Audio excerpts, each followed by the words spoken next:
হাই বন্ধুসকল নমস্কাৰ বন্ধুসকল আপোনালোকে নিশ্চয় শুনিছে চাগে যে SSC CGL কোনোবাই কৈ SSC MTS ৰ কাৰণে ফৰ্ম ফিল আপ কৰিছো কোনোবাই কৈ SSC GD প্ৰিপাৰেচন কৰি আছো তো বহুতৰ মুখত শুনিছো যে কনফিউজন হয় তেওঁলোকৰ মানে কোনটো পৰীক্ষা কি চাকৰিৰ কাৰণে পতা হয় বা কোনটো চাকৰিৰ কাৰণে কোনটো এক্সাম দিব লাগে তো বহুতৰ সেই কনফিউজনটো মই আজিৰ এই ভিডিওটোত একদম ক্ৰিষ্টেল ক্লিয়াৰকে বুজাই দিবলৈ চেষ্টা কৰিম মানে আজিৰ এই ভিডিওটো চালে নিশ্চয় আপোনালোকে কিবা এটা নহয় কিবা এটা শিকিব গতিকে ভিডিওটো একদম হেকলৈকে চাই থাকিব বন্ধুসকল প্ৰথমে আমি জানিলো এই SSC যে আমি শুনি আছো SSC বুলি তো এই SSC টোনো এক্স্যাক্টলি কি হয় ৰাইট তো SSC টো হৈছে এনেকুৱা এটা অৰ্গেনাইজেশ্যন বা আপোনালোকে ভাবিব পাৰে এনেকুৱা এটা এজেন্সি যিয়ে নেকি আমাৰ সেন্ট্ৰেল গভৰ্নমেন্টৰ কিছুমান চাকৰিৰ কাৰণে পৰীক্ষা কণ্ডাক্ট কৰে মানে পৰীক্ষা পাতি দিয়ে ঠিক আছে সেন্ট্ৰেল গভৰ্নমেন্টৰ কিছুমান চাকৰিৰ কাৰণে পৰীক্ষা পতা সেই কামটোই হৈছে SSC ৰ কাম ঠিক আছে বন্ধুসকল SSC এ প্ৰায় 10টাতকৈ বেছি বেলেগ বেলেগ ধৰণৰ পৰীক্ষা পাতে হেবিলাকৰ ভিতৰত হৈছে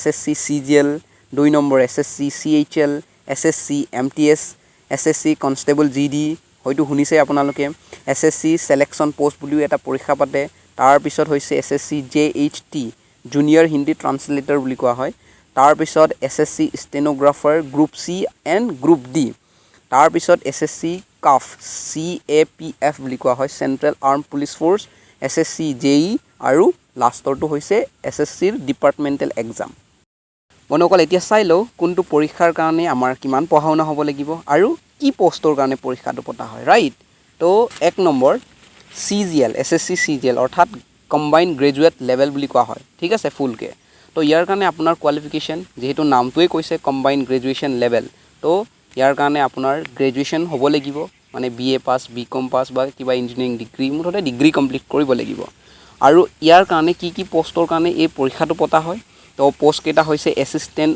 audit officer assistant account officer section officer income tax officer বহুকেটা পোষ্ট আছে মই আপোনালোকক মেইন কেটা কৈ দিছো ঠিক আছে তাৰ পিছত sub inspector junior static officer tax assistant etcetera ঠিক আছে এতিয়া নেক্সট আহিছো বন্ধুসকল SSC CHSL অৰ্থাৎ ইয়াৰ ফুল ফৰ্মটো হৈছে কম্বাইন্ড হায়াৰ সেকেন্ডাৰী লেভেল তো যেহেতু নামটোৱে অলৰেডি কৈছেই ইয়াৰ কাৰণে কোৱালিফিকেশন কি হ'ব লাগিব 10+12 মানে হাই সেকেন্ডাৰী পঢ়া হ'ব লাগিব তো ইয়াৰ পোষ্ট কেটা মানে এই পৰীক্ষাটোৰ জৰিয়তে কি পোষ্টৰ কাৰণে চাকৰিটো হয় তো ইয়াতে হৈছে আপোনাৰ LDC ৰ ফুল ফৰ্ম লোৱাৰ ডিভিজনেল ক্লাৰ্ক বুলি কয় তাৰ পিছত পোষ্টেল এসিস্ট্যান্ট জুনিয়ৰ সেক্ৰেটাৰিয়েট শৰ্টিং এসিস্ট্যান্ট এটসেট্ৰা বন্ধুসকল মই আকৌ আপোনালোকক কৈছো মই আপোনালোকক মেইন যেটো চাকৰি হেবিলাকৰ নামটো কৈ দিছো গুটেইটো কোৱা নাই যদি গুটেই চাব বিচাৰে আপোনালোকে গুগলত মাৰি দিলে হল তাতে বহুত কেটা পোষ্ট আহে কিন্তু মই আপোনালোকক যোনটো ফেমাস মানে মেইনলি যেটো পোষ্টৰ কাৰণে মানুহে এপ্লাই কৰে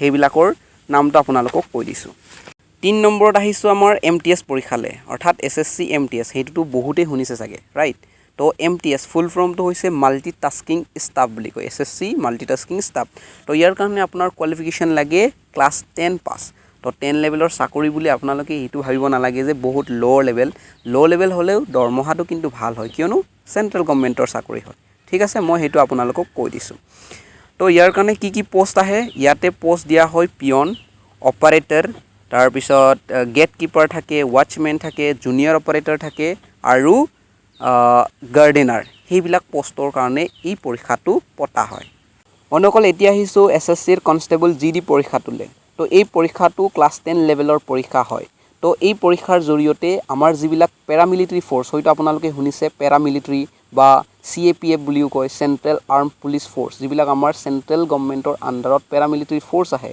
সেই প্যাৰামিলিটাৰী ফোৰ্সৰ কনষ্টেবল পোষ্টৰ কাৰণে মানে এই পৰীক্ষাটো পতা হয় কিন্তু আমাৰ বহুতে নাজানেই যে আমাৰ সেন্ট্ৰেল যিবিলাক প্যাৰামিলিটাৰী ফোৰ্স তাত কি হুমায় বা CAPF ত কি হুমায় তো বন্ধুসকল আপোনালোকক মই হেতু বুজাই দিব বিচাৰিছো আমাৰ প্যাৰামিলিটাৰী ফোৰ্সত কি আহে এক নম্বৰ হৈছে BSF শুনিছে বহুতে ফুল ফৰ্মটো মই কৈ গৈছো যাতে আপোনালোকে কিবা এটা নতুন শিকে ঠিক আছে তো BSF ফুল ফৰ্মটো হৈছে বৰ্ডাৰ সিকিউৰিটি ফোৰ্স নেক্সট হৈছে CISF অৰ্থাৎ সেন্ট্ৰেল ইন্ডাষ্ট্ৰিয়েল সিকিউৰিটি ফোৰ্স বুলি কোৱা হয় নেক্সট হৈছে CRPF হেতুটো শুনিছে বহুত কমন হয় সেন্ট্ৰেল ৰিজাৰ্ভ পুলিচ ফোৰ্স বুলি কয় নেক্সট SSB ফুল ফৰ্ম সশস্ত্ৰ সীমা বল নেক্সট হৈছে ITBP হেতু শুনিছে ইণ্ডো তিব্বতীয়ান বৰ্ডাৰ পুলিচ নেক্সট হৈছে AR অৰ্থাৎ আসাম ৰাইফলছ নেক্সট নিয়াটো শুনিছে নিয়া মানে ফুল ফৰ্মটো হৈছে নেশ্যনেল ইনভেষ্টিগেশ্যন এজেঞ্চি।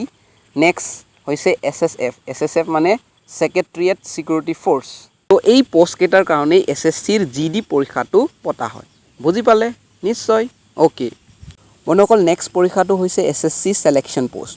তো এই ছিলেকশ্যন পোষ্ট পৰীক্ষাটো বিশেষকৈ লোৱা হয় যেতিয়া কোনোবা এখন অফিচত আৰ্জেণ্টলি বহুত মানুহ দৰকাৰ হৈ যায়। ধৰি লওক এখন অফিচত মানুহ ৰিটায়াৰমেণ্ট হৈ গ'ল 2-3টা, তেতিয়া তাতে পোষ্টকেইটা ফিল আপ কৰিবগৈ লাগিল। তো আৰ্জেণ্টলি ৰিকুৱাৰমেণ্ট হ'ল নে নাই, তো সেই ৰিকুৱাৰমেণ্টকেইটা ফিল কৰিবৰ কাৰণে এই ছিলেকশ্যন পোষ্ট এক্সামটো পতা হয়। গতিকে এইটো বহুত কমকৈ এক্সামটো হয় মানে, কিয়নো সেইটোতো ডিপেণ্ড কৰে ন কোনখন অফিচত কিমান পোষ্ট ক'ত কি খালী হ'ব। তো সেইটো বহুত কমকৈ হয়। এতিয়া আহিছোঁ SSC JHT অৰ্থাৎ জুনিয়ৰ হিন্দী ট্ৰান্সলেটাৰ। তো আপোনালোকেতো নামটোতে বুজি পাইছেই এইটো কি পোষ্টৰ কাৰণে চাকৰিটো হ'ব। তো ইয়াৰ কাৰণে কোৱালিফিকেশ্যন আপোনাক লাগিব মাষ্টাৰ ডিগ্ৰী লাগিব ইন হিন্দী। হিন্দীত আপোনাৰ মাষ্টাৰ ডিগ্ৰী থাকিব লাগিব, লগতে ইংলিছ এজ এ কম্পালচৰি ছাবজেক্টো থাকিব লাগিব। গতিকে আপোনালোকে মনত ৰাখিব এই পৰীক্ষাটোৰ কাৰণে কি কোৱালিফিকেশ্যনৰ দৰকাৰ হয়। নেক্সট পৰীক্ষাটো হৈছে SSC ষ্টেনোগ্ৰাফাৰ গ্ৰুপ C আৰু গ্ৰুপ D। বন্ধুসকল, এই পৰীক্ষাটোৰ কাৰণে আপোনাক অকল ক্লাছ 12 পাছ কৰিব লাগে। মানে ক্লাছ 12 হ'লেও আপুনি এই পৰীক্ষাৰ কাৰণে এলিজিবল হয়। কিন্তু এটা কথা মনত ৰাখিব লাগিব, এই পৰীক্ষাটো দিয়াৰ পাছত মানে যেতিয়া আপুনি ৰিটেন ক্লিয়াৰ কৰিব তাৰপিছত স্কিল টেষ্ট হয়। তো এই স্কিল টেষ্টত কি হয়, আপোনাৰ যিটো ষ্টেনোগ্ৰাফিৰ স্কিল সেইটো টেষ্ট কৰা হয়, অৰ্থাৎ আপোনাৰ টাইপিং স্কিলৰ টেষ্ট হয়। তো এই স্কিল টেষ্টত আপোনাৰ যিটো টাইপিং স্পীড সেইটো কমচে কম 100 ৱৰ্ডছ পাৰ মিনিট হ'ব লাগিব। মানে 1 মিনিটত আপুনি 100টা শব্দ শুদ্ধকৈ হিন্দী বা ইংলিছ এইটো আপোনাৰ চইচ টাইপ কৰিব পাৰিব লাগিব, তেতিয়াহ'লেহে আপোনাৰ এই স্কিল টেষ্টটো ক্লিয়াৰ হ'ব। ঠিক আছে বন্ধুসকল, SSCৰ নেক্সট পৰীক্ষাটো হৈছে SSC CAPF এক্সাম। CAPF মানে central arm police force. Already মই আপোনালোকক কৈছোঁৱেই যে CAPFটো আমাৰ পেৰামিলিটাৰী ফ'ৰ্চবিলাক যে। তো এই পৰীক্ষাটো আপোনাৰ গ্ৰেজুৱেট লেভেলৰ হয় দুটা পোষ্টৰ কাৰণে। এটা হৈছে পেৰামিলিটাৰী ফ'ৰ্চৰ যিবিলাক ছাব ইনস্পেক্টৰ মানে SI আৰু দিল্লী পুলিচৰ SI। তো এই দুটা পোষ্টৰ কাৰণে এই পৰীক্ষাটো পতা হয়। নেক্সট পৰীক্ষাটো হৈছে SSC JE অৰ্থাৎ জুনিয়ৰ ইঞ্জিনিয়াৰিং। তো এই পৰীক্ষাটো দিবলৈ হ'লে মানে আপুনি ডিপ্ল'মা ইঞ্জিনিয়াৰ হ'ব লাগিব। মানে পলিটেকনিক যিসকল ডিপ্ল'মা কৰে যেনেকৈ civil engineer, mechanical, electrical, chemical, electronics, তো এইবিলাকৰ কাৰণে। কিন্তু মই যিমান দেখিছোঁ মানে SSC JEৰ যিমান পোষ্ট আহে ইয়াতে বেছিভাগ চিভিল, মেকানিকেল আৰু ইলেক্ট্ৰিকেলৰ আহে। ঠিক আছে, সেইটো মই আপোনালোকক মোৰ ফালৰ পৰা যি জানো সেইটো এক্সট্ৰা ইনফৰমেশ্যন দিব চেষ্টা কৰিলোঁ। এতিয়া আহিছোঁ লাষ্ট পৰীক্ষাটোলৈ, এইটো হৈছে ডিপাৰ্টমেণ্টেল এক্সাম। তো নামটোৰ পৰা হয়তো আপোনালোক কিবা আইডিয়া লগাব পাৰিছেই। তো ডিপাৰ্টমেণ্টেল এক্সাম কোনেনো দিয়ে, যি অলৰেডি অফিচত কাম কৰি আছে। মানে এই SSC ডিপাৰ্টমেণ্টেল এক্সামটো পতা হয় তেওঁলোকৰ কাৰণে যিসকল অলৰেডি SSCৰ গ্ৰুপ C লেভেলত চাকৰি কৰি আছে। তো তেওঁলোকে ডিপাৰ্টমেণ্টেল এক্সাম ক্লিয়াৰ কৰিলে প্ৰমোশ্যন পাব পাৰে লোৱাৰ ডিভিজনেল যিবিলাক পোষ্ট আছে সেইবিলাকৰ কাৰণে। চ' বন্ধুসকল, এইখিনি আছিল আমাৰ আজিৰ ভিডিঅ'টো। আশা এটা কৰিছোঁ আৰু মই নিশ্চয় কিবা এটা আপোনালোকক বুজাব পাৰিলোঁ। SSCৰ যিবিলাক কনফিউজন আছিল সেইখিনি দূৰ কৰিলোঁ। গতিকে যদি আপোনালোকে কিবা নতুন শিকিলে তেতিয়াহ'লে প্লিজ ভিডিঅ'টো এটা লাইক, কমেণ্ট আৰু ছাবস্ক্ৰাইব কৰিবলৈতো একেবাৰে নাপাহৰিব। Thank U.